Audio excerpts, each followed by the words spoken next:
After that, the police would turn the addict into an informant. After a guy he knew who was undercover got shot in the head while doing a deal, his whole stance changed. He started to believe that the war on drugs caused more violence and pain than was necessary, and so now he's against it. And lastly, we'll get away from drugs and talk about something different. This is the case of an undercover cop that posed as a hitman. His name was given as Lenny in the media. It was written in 2014 that Lenny was hired to pose as a hitman inside prison. This was because a drug dealer in that prison had a vendetta against an ATF agent who he blamed for him getting arrested. So Lenny went inside the prison walls and offered his services. Lenny said it wasn't an easy job and he had to pretend to be some really tough dude. He even had to kick a guy out of a bunk. It was just him and the other prisoners. If anyone suspected anything, he might end up dead or seriously injured. Lenny said he arranged to eliminate this agent and said that while it was scary at times, it got worse when the lights went out one day, and so the surveillance cameras showed nothing. Then he was very much alone.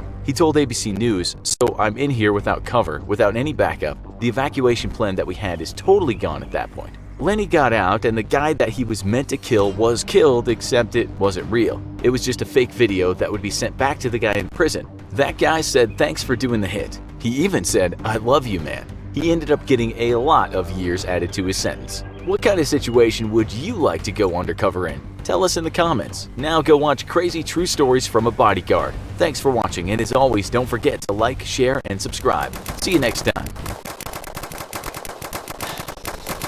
Houston, getting close. Pick up the pace, folks.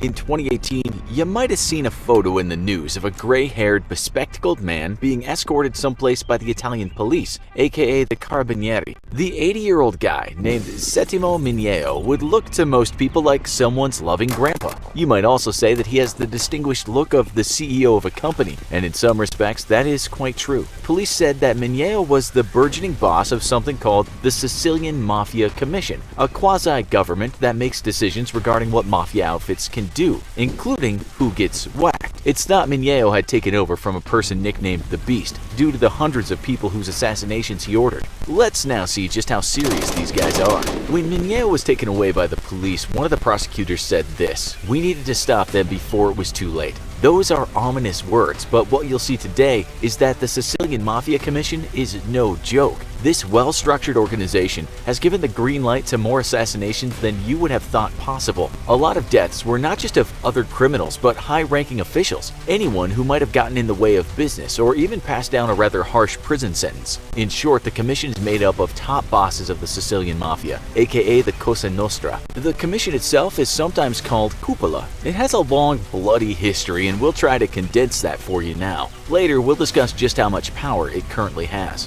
One of the major events that shined a light on the commission was something called the First Mafia War. In short, this was a rather serious disagreement between mafia families in Sicily concerning who would take control of a heroin trade, a very profitable enterprise in North America. Members of certain mafia families took out members of other families, and it's thought that in all, 68 people were killed. It wouldn't be the last time blood would be spilled in a fight to get drugs to Americans. This argument culminated in something called the Ciculli Massacre. This was when a car bomb intended to kill a mafia boss went off and ended up killing several police and military officers. The man who was supposed to die that day was one Salvatore Cicadeddu Greco, and it came to light that this guy was the head of something called the Sicilian Mafia Commission. It's said occasionally Italian-American mobsters would meet with this man in Italy. The infamous Lucky Luciano made the trip to Palermo to meet with Greco, and it is Luciano who's said to be the man who created the first commission in the United States. After the first Mafia War, there was a crackdown on mafia families, and over 1,000 mobsters were arrested. It was during this time that reports suggested there was such thing as a commission, and it consisted